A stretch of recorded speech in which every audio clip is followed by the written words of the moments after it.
Hi, my name's Austin Southcott. I chose another lesson on volleyball. I've actually been helping my mom out a lot this summer with volleyball lessons and volleyball camps.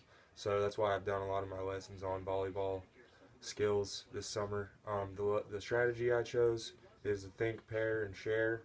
I really like this strategy because first and foremost, it makes the students brainstorm and use their own thoughts and ideas about whatever the subject is. In this case, it's passing and setting a volleyball.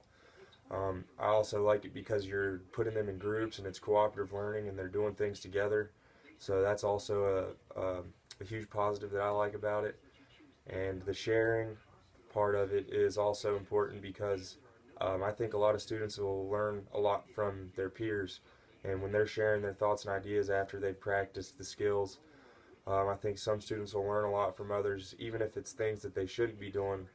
If they hear a story about a student that didn't have their hands placed right and hurt their finger, that's also them learning how to place their hands right, so that doesn't happen to them too. Sorry.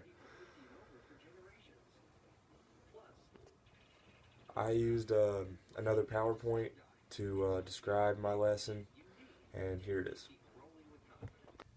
Passing and setting a volleyball. The purpose of the strategy is to engage the students in a process that requires them to brainstorm and think of ideas to help them pass and set the ball cleanly and accurately. As I'll be going over steps and things, it's still nice for them to think of it on their own. I really like that. Once they've thought about the activity, I'll pair them up and they'll get to practice the skills that they've been brainstorming and learning about. And after proper time for practice, I'll give them time to share their thoughts and experiences throughout the practice and let them discuss it together. I really like that last part because, like I said earlier, it's amazing how much you'll learn from a peer or somebody that you actually respect, like a friend of yours. My lesson materials is simple. It's just some volleyballs, a gymnasium, and some poly spots for the students to know where to stand. So when you're passing a volleyball, your feet should be shoulder width apart, your shoulders should be square to your target, and your knees should be bent in athletic position. Your hand placement is also very important. You want to lay your dominant hand on your non-dominant hand. You want to wrap your non-dominant hand thumb around your dominant hand and cross your dominant hand thumb over your thumb. This is super important because if kids just wrap their fingers and intertwine their fingers together and they get pass a ball wrong, it could break a finger easily. Setting a volleyball is very similar. To be accurate, you need your feet shoulder width apart and your shoulders square to the target. Same thing with your knees. You want to be in an athletic position to be able to move around and get to a ball that's not hit right to you.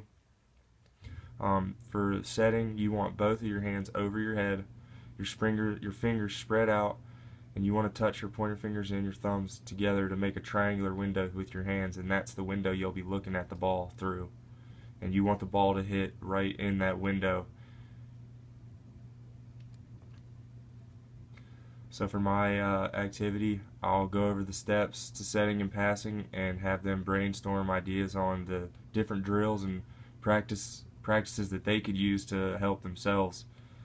And once they brainstorm that, I'll pair them up and show them a drill that will help them practice, and hopefully they can use that drill to make other drills and practices that they can come up with on their own. The students are going to take turns tossing a ball to their partners, and their partner will pass or set it back to them depending on what part of the activity we're in. Um, After they practice it for a little while, I'll also have the tosser mix up where they're tossing it because a set is over the head and a pass is around the waist area.